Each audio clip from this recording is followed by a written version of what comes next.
नमस्कार सर्वांना, मकर संक्रांतीच्या आणि भोगीच्या तुम्हा सर्वांना खूप शुभेच्छा. आणि मग आज आपण बनवणार आहोत भोगीची भाजी म्हणजेच मिक्स भाजी आणि तिळाच्या भाकरी. तर मग रेसिपीला सुरुवात करूया. तर सुक्कं खोबरं, धने, कोथिंबीर, आलं, लसूण छान थोडंसं तेलामध्ये भाजून घेतलेलं आणि त्याचं वाटण करून घेतलं. छानपैकी आपली हिरवीगार मस्त ताज्या भाज्या असलेल्या गाजर, वांगी, वालाच्या शेंगा, डिंगऱ्या, अजून बटाटा, वाटाणे, चाकोत्याची भाजी, बिब्याची फुलं वगैरे आम्ही टाकतो. आणि विशेष म्हणजे तीळ आणि शेंगदाणे.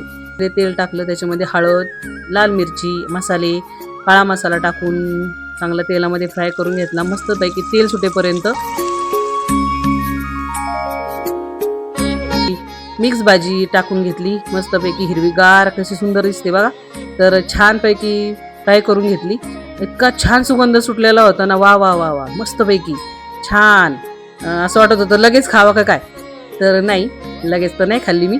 मग मस्तपैकी पाणी टाकून थोडीशी शिजवून घेतली आणि शिजेपर्यंत मग बाकीचं आपलं काम होतंच चालू.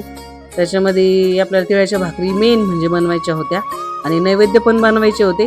तर मग त्यासाठी परातीमध्ये थोडंसं मीठ टाकून बाजरीचं पीठ घेऊन ते पीठ मळून घेतलं आणि छानपैकी अशी आपली भाजी बघा किती छान शिजती, मस्तपैकी वाटते की नाही, असं वाटतं खावं की नाही लगेच. तर अशा पद्धतीने पीठ मळून भाकरी करून घेतल्या आणि थोडेसे तीळ वरून टाकून घ्यायचे हलक्या हाताने थापायची भाकरी.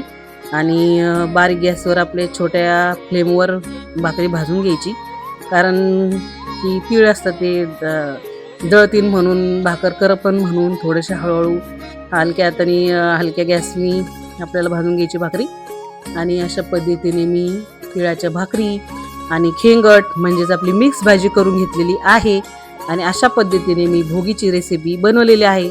तर मग तुम्हाला जर हा व्हिडिओ आवडला असेल तर लाईक करा, शेअर करा, कमेंट करा, सबस्क्राईब करा. धन्यवाद.